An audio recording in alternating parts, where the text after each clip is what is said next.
Olá, meus amados irmãos, que a graça e a misericórdia de Deus seja sobre cada coração, e para mim é um grande privilégio estar aqui para mais essa conversa neste dia. E hoje eu quero comentar uns parágrafos da mensagem à Era de Pérgamo, aquela carta que o Espírito Santo escreveu à igreja através do profeta.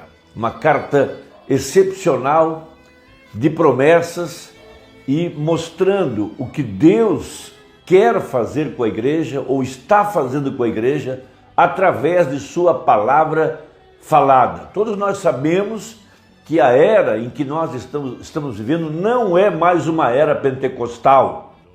O avivamento dos dons, que foi chamado o avivamento pentecostal, quando a igreja começou a manifestar os dons de 1 Coríntios, veja, profecias, cura divina e assim por diante. Veja, isso trouxe um tremendo reavivamento. Essa foi a era pentecostal. Mas nós estamos agora na era da noiva, que é a chamada a era da pedra angular, o topo da pirâmide. Veja, é a era da cabeça, Cristo mesmo agora, tomando o controle de toda a situação, tomando o controle de toda a igreja e abrindo os mistérios da palavra, que não poderiam ser abertos enquanto não chegasse a era da pedra angular, enquanto não chegasse a era da cabeça. Veja, esses mistérios não poderiam ser revelados, porque não havia ainda sobre a igreja a unção para poder captar a palavra. Veja, esses mistérios que estavam escondidos na parte de trás da mente de Deus, e que nenhum dos profetas do Velho Testamento soube ou tiveram conhecimento. Eles profetizaram, mas eles não sabiam o que eles estavam dizendo. Eles apenas estavam obedecendo a voz de Deus. Por exemplo, no livro de Zacarias, quando ele tem a visão dos 7 castiçais e das 2 oliveiras pingando azeite, o anjo perguntou para ele: entendes tu isto a respeito dos castiçais? Ele disse: não. Ou seja, ele conhecia o símbolo, mas ele não entendia o significado do símbolo. Por isso, até hoje os judeus não entendem o que significam os símbolos usados por Moisés no tabernáculo e posteriormente por Salomão. Eles não tinham a luz disso, porque a noiva era um mistério escondido dentro de Cristo. Veja, e a partir do ministério de Jesus Cristo, a partir de sua morte no Calvário, foi quando esse mistério pôde ser aberto, porque a noiva foi tirada de dentro dele. Por isso o apóstolo São Paulo, o primeiro profeta, veja, aos gentios aqui no Novo Testamento, sim, ele pôde captar o mistério. Por isso ele disse em Colossenses e demais cartas, veja, o mistério que esteve oculto dentre todos os tempos, mas que agora nos foi revelado aos seus santos, aos quais Deus quis fazer conhecer quais são as riquezas deste mistério. Então a igreja, ela recebe essa unção, a mente de Cristo, para poder captar o que o Espírito quer dizer à igreja. A noiva sabe o que Deus quer fazer com a palavra. Veja, na página 147 da Era de Pérgamo, naquela carta que o Espírito ditou ao profeta, nós temos o seguinte conteúdo: os membros da noiva virgem o amarão e terão os potenciais dele. Veja, pois ele é a cabeça deles e todo o poder pertence a ele. Eles são sujeitos a ele, assim como os membros de nosso corpo são sujeitos à nossa cabeça. Notem a harmonia do Pai e do Filho. Jesus nunca fez nada sem que primeiro lhe fosse mostrado pelo Pai. João 5,19. Esta harmonia deve agora existir entre o noivo e sua noiva, e ele lhe mostra sua palavra de vida. Ela a recebe, ela nunca duvida dela, portanto, nada lhe pode causar dano, nem mesmo a morte. Porque se a semente for plantada, a água a levantará novamente. Eis aqui o segredo disso: a palavra está na noiva, como estava em Maria. A noiva tem a mente de Cristo, porque ela sabe o que Ele quer que seja feito com a palavra. Deixe-me repetir, porque esse é o meu ponto. A palavra está na noiva, como estava em Maria. A noiva tem a mente de Cristo, porque ela sabe o que Ele quer que seja feito com a palavra. Ela cumpre a ordem da palavra em seu nome, porque tem o assim diz o Senhor. Então a palavra é vivificada pelo Espírito e acontece assim como uma semente que é plantada e aguada, ela chega à plena colheita, servindo ao seu propósito.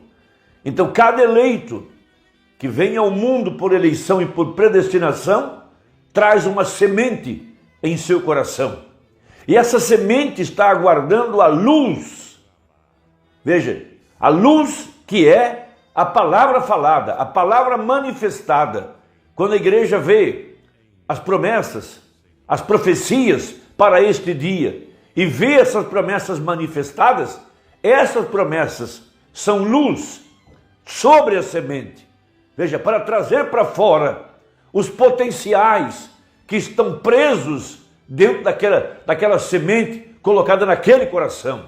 Veja, o eleito vem ao mundo para cumprir um propósito que está na mente de Deus. Assim como Maria cumpriu o seu propósito, assim como Davi cumpriu o seu propósito, José cumpriu o seu propósito, todos os profetas, todos os personagens do Velho Testamento cumpriram o seu propósito, como o irmão Brana cumpriu o propósito predestinado por Deus para a sua vida. Também a noiva agora, ela é a palavra falada. Veja, e ela então tem seus olhos abertos para reconhecer o dia, reconhecer a hora, reconhecer a mensagem. E ela capta o mistério. Ela vê a palavra manifestada. E essa palavra é luz para a semente, para produzir a vida que está predestinada. Pois diz a Bíblia em Gênesis 1:11, cada semente produzirá de acordo com a sua espécie. Por isso então o profeta prega a mensagem Shalom. E é aqui que eu quero fazer uma referência. Veja, o Papa Paulo VI, veja, Paulo o nome do primeiro mensageiro, 6 o número do homem. Quando ele pisou em Jerusalém, veja, depois de 2000 anos, foi a primeira vez que um Papa pisa em Jerusalém. Jerusalém é o berço de nossas tradições, é o berço da igreja cristã. De lá veio Jesus, de lá vieram os apóstolos, veja, e de lá então surgiu a luz. Veja, o mesmo Senhor, veja, o mesmo Jesus, essa mesma luz que brilhou para a primeira igreja, brilharia aqui no tempo do fim, para a igreja do tempo final, porque haveria luz no entardecer, de acordo com a profecia. Então veja, os trabalhadores da hora 10ª, o anjo do Senhor já estava no campo, o Espírito Santo, veja, para trazer aquela semente eleita e predestinada de Malaquias 4, de Apocalipse 10:7. Por isso os magos do Oriente, nos dias de Jesus, disseram, vimos a sua estrela no Oriente e viemos a adorá-lo. Veja, o profeta pregou a mensagem sobre isso, todos nós sabemos. Veja, essa mesma luz, esse mesmo Espírito Santo, brilhou sobre a palavra, brilhou sobre a Escritura. Veja, e essa luz trouxe perfeitamente Malaquias 4, Apocalipse 10:7 e Lucas 17:30. Agora veja, essa luz trouxe o anjo de Malaquias 4. Então, quando o Papa Paulo VI pisou em Jerusalém, houve um eclipse da lua. Veja, e misteriosamente, esse eclipse foi fotografado. E quando as fotografias foram reveladas, elas continham o mesmo de escuridão e de luz, tais quais o desenho que o profeta havia representado no tabernáculo a respeito das 7 eras da igreja. Com uma diferença, que quando chegou na 7ª fase, foi trevas totais. Então, quando o Papa Paulo VI, representando as trevas, representando o homem do pecado, representando a escuridão total, pisou em Jerusalém, veja, trevas sobre todo o sistema religioso, mas a luz estava brilhando aqui no Ocidente, porque haveria luz no entardecer e a luz empurrou as trevas para o outro lado. Então, quando a igreja organizada, quando o sistema denominacional entrou em trevas, então tudo estava pronto agora para dar lugar à profecia.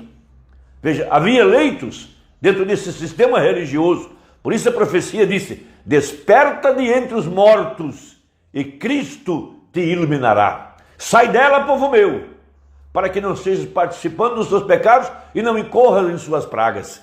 Veja, uma ressurreição de entre o denominacionalismo tão escuro, diz o profeta. Haja visto que o poder que representa a era de Laodiceia é o cavaleiro do cavalo amarelo, a mistura de todas as religiões, e o nome do cavaleiro era morte. E nós fomos levantados de entre os mortos, como uma semente jazia em nossos corações. Lá estava a vida. E o que ela estava esperando? Que a luz brilhasse. E o que foi a luz? Foi a palavra falada, manifestada, através do ministério de Apocalipse 17, através do ministério de Lucas 17:30. A palavra se cumpriu. E quando a palavra se tornou manifesta, foi quando a luz brilhou sobre a semente. E os potenciais que estavam em nosso coração afloraram. Viemos para fora.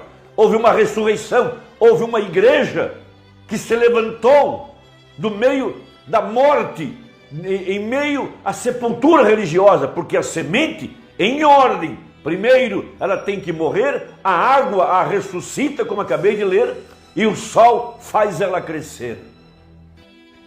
Esse é o grande mistério, é o que significa a mensagem Shalom. A mensagem Shalom está explicando que logo depois que houvesse essa escuridão total, então a luz brilharia para a verdadeira igreja. A luz brilharia no coração do eleito. A luz da mensagem, a luz da palavra, a revelação da Escritura.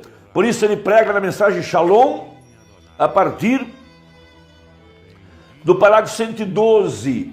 Veja, ele diz assim: quando vemos a escuridão chegando, veja, trevas sobre todo mundo, por conta do sistema religioso, a escuridão antes do dia, nós sabemos que a estrela da manhã está pendida no além para introduzir o sol que está vindo.